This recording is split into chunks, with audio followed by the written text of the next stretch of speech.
I'm gonna let everybody introduce themselves.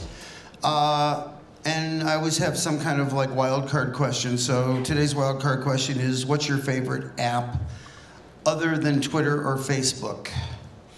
So who are you? What do you do? How did you get here also? Because the other thing that I like for the audience, seriously, every year, this is like my 20th year of doing it. I don't believe this. How did you get to where you got? What was your first gig? Really quickly, we don't want to take up too much time, but okay. It's good for people to know, how do I get a gig like your gig, working at Nielsen?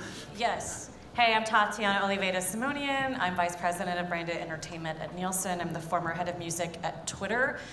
I got to where I got by being curious. I was an artist who learned to code because I wanted my MySpace page to be cool. And from there, I got hired by the Smashing Pumpkins to do their social media, which led to a gig for Hot Topic Corporate, which led to a gig at Disney, where I was Miley Cyrus on Facebook, which led to Twitter. You were Miley Cyrus on Facebook? On the DL, yo. Okay. And then well, everyone's gonna be cool about I was recruited by Twitter, and then now I'm at Nielsen because I love data. My favorite app, it's really hard to say. I see Meerkat. Periscope. This is nerdy. I like the Nextdoor app where neighbors gossip, and yeah, and I also like Hotel Tonight. You know D.A. Wallach, right? Yeah, I know D.A. So he's in my group on that app. This is an app in your neighborhood that turns into the Stepford Wives, in that it starts out with who knows a good carpenter, and it turns into, did you see that somebody dropped a beer can next to their car? Can somebody please put a note on their car that that's not what we do in this neighborhood? Yeah. It's turned into creepy world. On my iPad, I have but it's cool. I play keys, and on my iPad, I have some cool Korg apps that turn your iPad into like a chaos pad. So for the nerdy music people who sequence and stuff, I like that shit. And she got married last Saturday and still showed up here. Yeah, I got married Saturday in Vegas by Elvis. In Vegas, by Elvis. Cassie. Okay, so I came from ad agency, and I went into banking, got caught in, not me personally, but our bank got caught actually spending money on Enron. So that kind of stifled me for a whole year in SOX compliance, and that's when I went to Yahoo. And Yahoo was the place that actually turned me around, and I launched Answers in Canada, and I became a full-fledged social media nut. And since then, I've actually taken social media to the next level. I launched my own company, and I focus on business intelligence to actually use big data to make really, really simple business decisions for everybody. And my favorite app? Okay, so there's two of them. I love Slack. Anybody use Slack for real-time collaboration? It's best when it's great because you don't have to use email anymore. And the second is Whisper. It's kind of like an anonymous app. I only do it just because sometimes. So you're a cyber bully? No, I want to say things that I get really mad, but I don't want to say it in my Facebook page because somebody's going to call me out. So I'd rather say it to an ether where somebody can validate me anonymously and say, yeah, I get you, and yeah, I totally feel you, but I don't know who you are, and I'm okay with that. That way, I don't get bullied. So, but. I don't use it anymore because I found out that the NSA actually got hold of the anonymous. So there's really no anonymity because now they know where I am. So it's not my favorite anymore, but it used to be. Cool, Liam. Yeah, I'm Liam. I co-founded a peer-to-peer marketing business called The Physical Network 5 years ago. We help like festivals, events, and clubs sell tickets through brand ambassadors. I started off doing events myself. We sold all of our tickets peer-to-peer. So soon I wanted to just start selling other people tickets. We recently scaled into North America and Canada. And my favorite app's Periscope at the moment. We got to talk about that. Go ahead. I'm Justin Erdman. I'm the current head of business development for a mobile app called TuneStars. So am I allowed to say that that's my favorite app? Because you're allowed to, because you're not the lady from FiOS who I went down the panel and said, what's the app that you absolutely had nothing to do with? And she went, well, at FiOS, everybody else did what they were supposed to do. And then she went, and FiOS does this. And I said, somebody get a bottle of tequila, because every time she says FiOS, we're all going to have a drink. But you can say that you really like what you do. That's okay. You can be a proud papa. Before TuneStars, I was the head of Canada for Deezer, and before that, I was the head of emerging technology and interactive production at Universal Music Canada. I started my career as one of the head editors at muchmusic.com. Yeah, so that's me. Okay. Sean. Great. Yeah, hi, I'm Sean Cunningham, Managing Director of Strategy and Development for Brand Momentum. My business is about engaging consumers. We actually engaging people, actually, not consumers. I started off in insurance and quickly realized I was going to blow my head off. And I needed to find something interesting. I heard about this thing called agency land, and I spent the rest of my career trying to get there. And it's been a blast, and it's a hell of a ride. Again, music, sports, entertainment, sort of the space I work in. So one of the coolest projects was the Grey Cup 100 train tour. Lots of musicians, probably hundreds of musicians hired over the course of 75 days to do 150 events. So mixing sport and entertainment together for lifestyle is just really a fun place for me. I'm experimenting with Periscope. I'm a Gen Xer, so I'm a little bit behind, but being in marketing, it keeps me up on things. So Snapchat and Periscope are in the experiment phase. Oh, yeah. So, to frame the conversation, I think we talked about it on the phone when Hesse and I think Sean, you were on the call too, talking about millennials. So I did a millennials panel 5 years ago, and I had this life lesson where I said, we had a panel of millennials at this millennial conference, and I said, so on average, how much time do you guys spend a day on Second Life? And they all looked at me and went, what's Second Life? And I realized that they had a great first life. It was people like me that went on Second Life, because our first life was kind of trailing out. So we have misconceptions of what millennials do versus what mom and dad did. And the other example that I give is, does anybody know why Rock Band and Guitar Hero died? Anyone want to foster a guess? Because the Beatles agreed to let their music be used, and when mom and dad started taking the guitars away from their kids, it was over. So talk about, and whoever wants to jump in first, maybe Hesse, I'm gonna ask you to go. What are some of the misconceptions about the millennial market, and how do you target them differently than the rest of us? I was speaking about this earlier, and as a marketer, you never target homogeneously. You always target by age, you target by propensity, interest. Like even as a Gen Xer, we were never targeted as Gen Xers. We were targeted as moms, young moms, etc. But now, because the millennials are now going to be 80 million strong and 70% of the working population in the next 10 years, suddenly there's these sweeping generalizations about them. And they say they're narcissistic, they are entitled, etc. And the age of self-expression and technology... I'll stop you when you're wrong. Okay, not true. Brian Sala said this morning about the idea that this is a narcissistic time, but technology's enabled that. I loved his line about it's an ecosystem, not an ecosystem. Oh, exactly. But the thing is that the way they use technology is different. And when we talk about narcissism, self-expression is a big part of building your brand, trying to stand out in a crowd when there's no jobs to be had, and trying to actually create like a documentary, a milestone of yourself in social. That's what they use it for. It's not necessarily narcissistic. It's just a way of how they express themselves. Okay. Other thoughts on that? Just coming from a data perspective at Nielsen, I know a lot of just hard facts about millennials that I find really interesting. Some of that is I was having a discussion with a credit card company who was branding music a lot, and they said, we keep getting told that millennials don't have money, but they keep spending. And I think part of that is because millennials are more tech adapted than any other generation. They're much quicker to be, they're early adopters, more than Gen Xers, more than anyone else. So because of that, there's a certain reliance on having the latest tech. They're more likely to be purchasing the iPhone 6, or more likely to be purchasing, opting into streaming providers than others who might still be relying on analog or physical formats. So that's one of the interesting data points that we've seen. Also, they tend to care more about being trendsetters and being influential. And I want to say, I don't think it's wrong to criticize generations. Lord knows Gen X got criticized, right? We were all slackers, Reality Bites, still one of the best movies ever. So I think it's okay to say that, yeah, in some cases, millennials do seem a bit entitled, but they are also far more adapted at tech, and there are many young millionaires and billionaires, Evan Spiegel from Snapchat, for instance, who are creating great things. So I don't think we should throw criticism out. I think it's a worthwhile discussion, you know, thingy.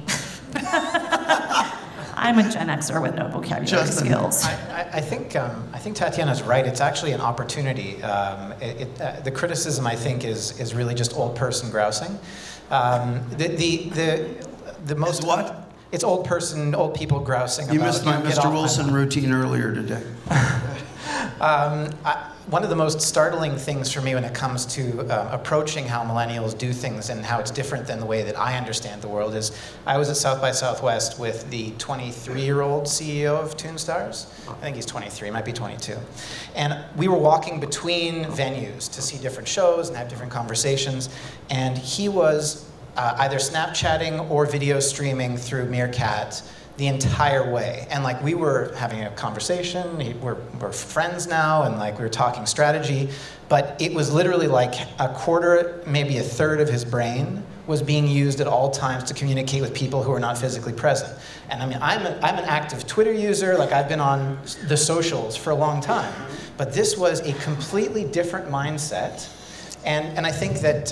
but is that immersive or distracted? Because I swim from conference to conference. We did a thing in December in Austin talking about the digital concert experience. And the challenge was, how does this make my festival experience a better experience, but that I'm not walking around like this, that I'm not immersed in this, but I'm immersed in Coachella or outside Lance or Bonnaroo. And that's the challenge of, is walking around, oops, who cares? They'll send me a new one. Who cares? Is going around a show doing Periscope, is that showing off or is that immersive for the person who's Periscoping? Yeah, well, I think it's interesting that it's, you know, it's about live experiences and sharing it and the social capital or currency I get as a person for showing all of my friends that I'm there, giving them a window into the world and the experiences I'm doing.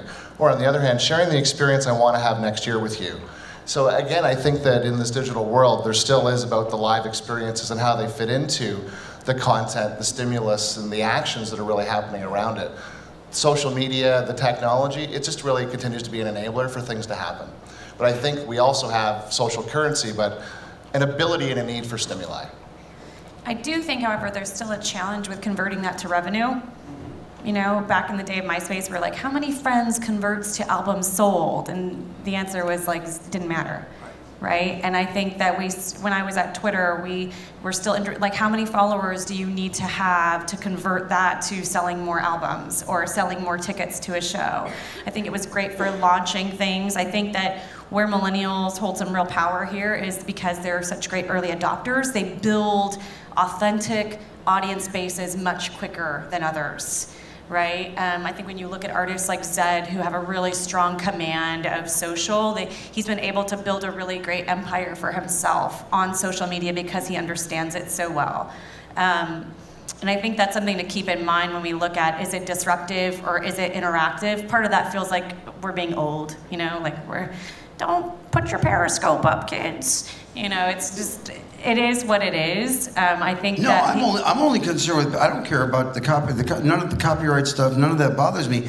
I just don't want to be told when I go back to LA that I have to start checking my phone at the door because we're trying to avoid complaints from HBO that you're doing the Mayweather fight. Which, yeah, that's how a lot of my friends watched it. Exactly. So, I mean, I just don't want the inconvenience. I went to one movie 2 weeks ago for an advanced screening. They would not let me leave the phone. I hid it in the bushes outside the theater and came back and got it later and figured if they didn't, they'll send me another one. But anyway, that whole thing with Periscope now, we're going to go back to the no phones allowed in whatever, because either that or we're going to end up with, you know, what do you call it? Not cloaking, where they literally can block your cell phones inside. Jack White does it at shows. Jack White has someone come out and say that you shouldn't use your camera to take photos during the show, and he's going to have a photographer there to take great photos. Mm-hmm. And if you want, after the show, there'll be all online that you can steal for your socials. And some people obey it, and some people don't. Me. And But I have to say, when I first was really cynical about that decision, and then I took a step back and I really respected what he was doing. He's all about analog. He's part of why vinyl's gone up 6% in sales in the last year. I think that it's an interesting, I'm all about playing devil's advocate. So I think it's interesting on both sides of the spectrum. I think for emerging artists, it's totally unrealistic. You should let everyone take as many photos as they want, tweet about you, use every hashtag they can come up with. But I think for some established artists, they feel like they're losing a sense of connectivity with their audience. Cassie, you had, I always said, like I said to you last week or 2 weeks ago, I don't want to say as we said on the prep call. However, you said you had a couple things you might want to talk about that are good use cases or case studies of. Yeah. What we do is we actually run a think tank every week for millennials, because what we realize is that Make love to the microphone. Sorry. There you go. There are sweeping generalizations about millennials, and so what we try to do is we try to debunk a lot of those myths. And so what we've realized is that when we actually put Gen Xers, Gen Y, and Boomers all in the same panel, what we realize is that they all are millennials to some degree. So you have people that are early adopters of technology. There are people like us who are Gen Xers that totally buy into self-expression. We're a lot more agile. We know what the economy did to us, and so we're willing to be a little bit more bold about our lives, and we don't sit complacent. My husband, by the way, doesn't have a Gmail account. You can't find him on social media. His name is Sean Jones, and there are 10 million Sean Joneses like him, but to search him, you can't find him because he's old school, and we live in the same household. We've been married for 20 years. So the millennial mindset is very much a mindset, a disposition. It's not even specific to millennials, because millennials, urban, rural, cultural, or whatever, are going to be very different. They're not all going to be tech savvy. I know millennials that actually don't even have Skype, let alone know what Meerkat or Periscope is.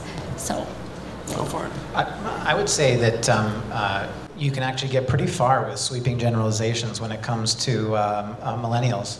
One of the other panels that I was speaking on, we sort of got into the topic of how we should actually approach the millennials if they're not accessing content in the ways that we used to, the way they're cutting cable and they're doing all these things to remove themselves from the traditional channels.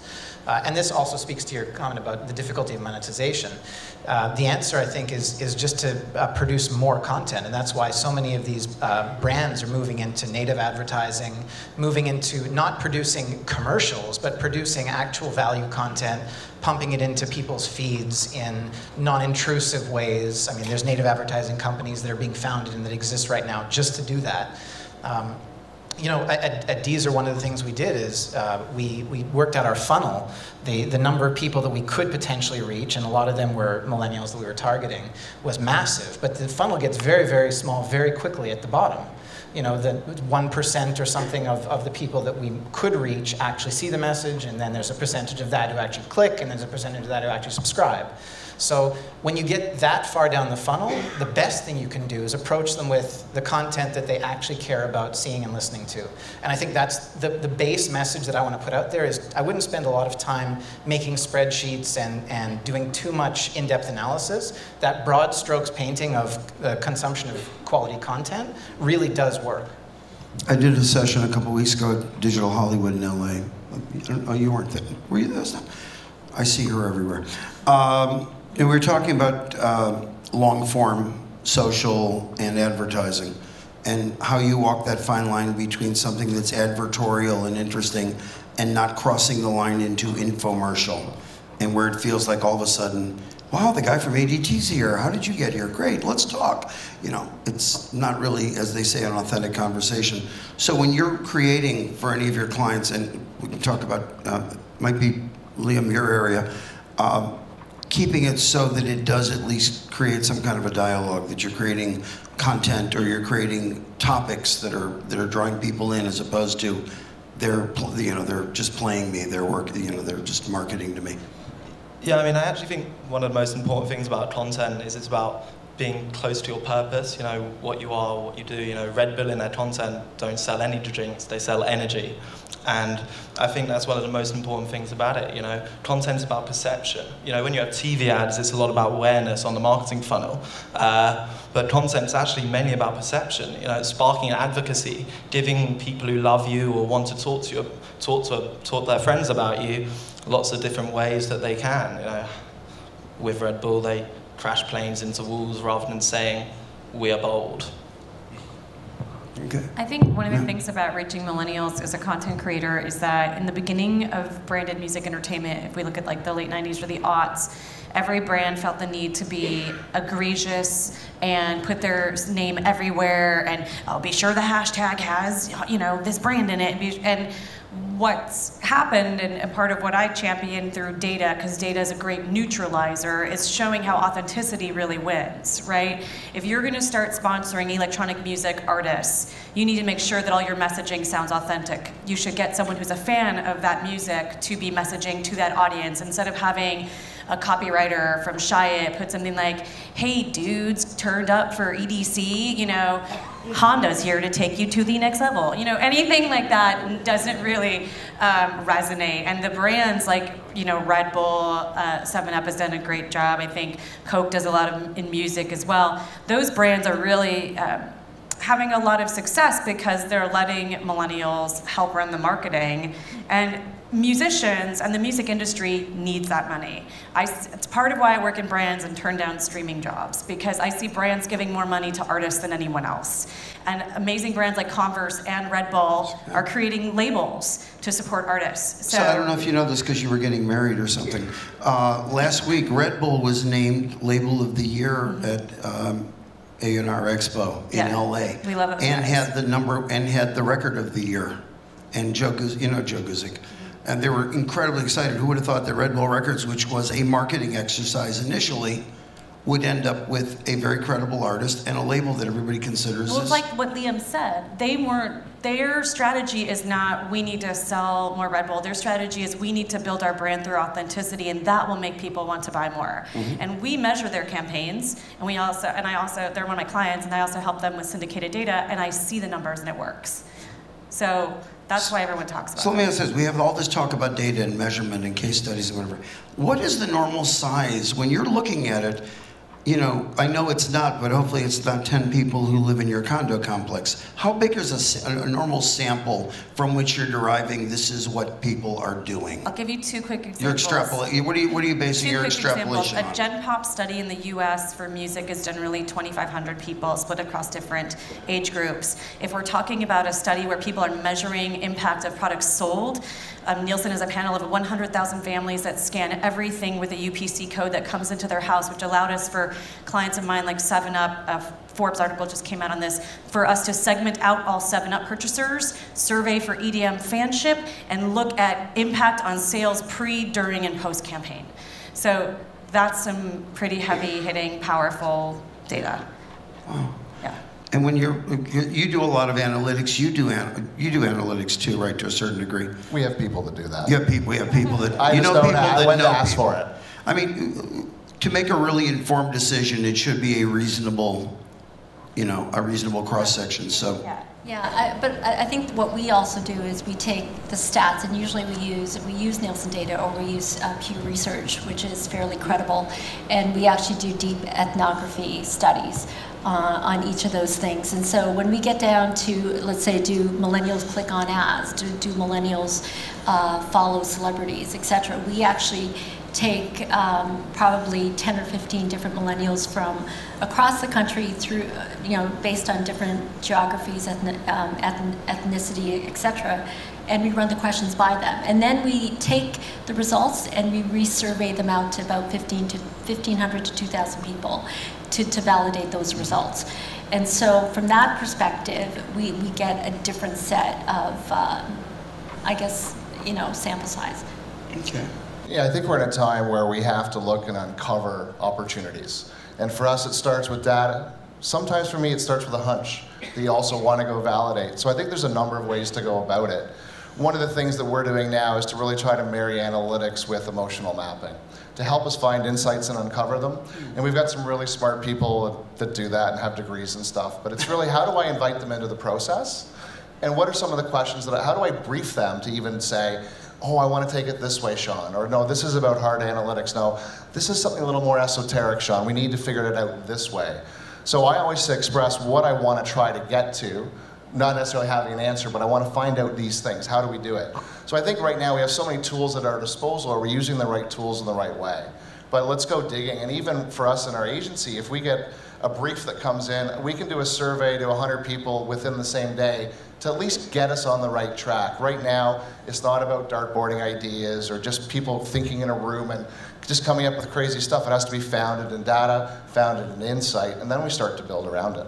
Give me a couple, either one or two do's and one or two don'ts when you're looking at the millennial market. And let's just go all the way down. And hopefully by the time you get to her, who's really, really smart, you haven't taken everything she was going to say. That's why I'll go first. That's why you get to go first.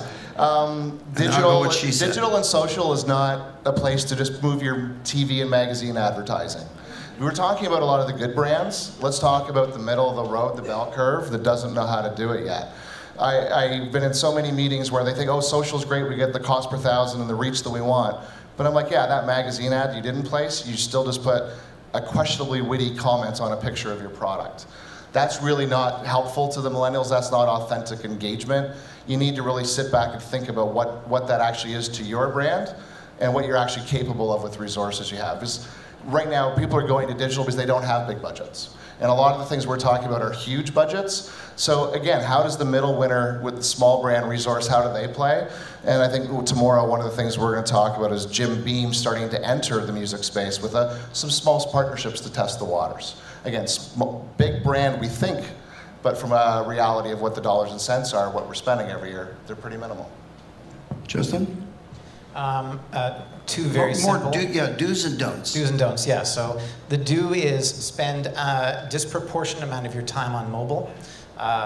Don't waste too much time on elaborate web stuff that is not going to translate well. That's the do. I can't emphasize that enough. Like, it's a mobile world, it's the future. I know that goes without saying, but I'm going to say it. And the don't is don't rest your laurels on traditional forms of display advertising. There's new companies out there that can target more effectively, can reach the audience in much more engaging ways, and traditional things like banner ads are just a waste of time. And that's just brass tack stuff, so there you go. Liam? So don't ignore advocacy. Word of mouth marketing is the most important thing for millennials. They listen to their friends, not ads. You think traditional media, traditional advertising focuses on the 90% who don't know you, don't care about you. Advocacy marketing inverts that. It focuses on the 10% who really love you and gets them to convert the 90% who don't know you. And do be transparent. Millennials really, really care. That you're honest, you're true to what you say you are, more so than any other market, in my opinion. One thing that I found really important with just working with millennials is that community is really important to them. And there's one group that I know of where, a lot of these kids are looking for jobs right out of school. And even though it's just a job board, it ends up being a place where they actually share experiences with each other. And they find jobs for each other, they help each other out with the resumes, and then next thing you know, there's also recruiters going in there, and they're the ones that get kicked out the fastest, because all they're doing is trying to find recruits to actually place in jobs, but they're doing nothing to actually encourage community. And the minute you're not part of that community, you're kind of ignored, and you might as well just leave. So it's really important that if you really want to connect with your audience, you try to become one of them, and you try to align yourself with them. And content, for the most part, don't push content. Try to create value content that aligns with what they really want. And that's part of the community thing as well. You're up. Do be authentic. Mm-hmm. If you care about data, I'm going to do a plug. I have a keynote tomorrow morning on Canadian music listeners, so you can get some hard facts. Don't be afraid to relinquish the control in favor of a good campaign. So if it means handing over the creative reins to someone who's a millennial with really sharp ideas who might contribute, don't be afraid to collaborate versus feeling like you need to drive the entire ship because it has to be your way. I feel like we're in a really flexible time, and authenticity comes as out of collaboration versus being a dictator. Cool. These are all great. I want to end with one quick story. I don't know if the promos have been running up here for something called whoismrrobot.com. Has anybody seen it? No one. Okay, so it's a show that's debuting on USA. It's the creepiest campaign in the history of campaigns because it's a whole thing about some organization that's watching you all the time, and it's goes to this whole thing, who is it, who are they, who are they? And at the very end it says, put your email address in to learn more. Nope, thank you, bye. It was like, I never abandoned a site quicker in my life. It was like, we know what you're doing, we know where you are. Now give us your email address. So it was too clever for its own good. I want to thank the panel. These guys are brilliant, and thank you guys for staying.